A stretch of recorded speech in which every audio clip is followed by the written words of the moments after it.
Today we're going to talk about the top 5 reasons as to why I use cinema lenses in certain cases versus still lenses. This is their micro prime cine lens.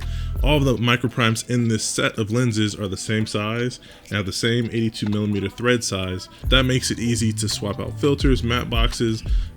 Also, when you're doing lens swaps, any cinema lens that has some type of character to it, fringing on the edges of the frame. A lot of people like that look, and a lot of people have been chasing that look for their independent projects, passion projects, or just in general, people just like the way that looks. You can have intentional focus. You can direct the viewer's eye to what you want them to be focusing on. So it helps you, motivate your story and push the story forward. It's more important for narrative work. Whereas with the cinema lens, there are hard stops. So you can, once you get to the infinity point, all the way to the other end of the focus, it's a hard stop.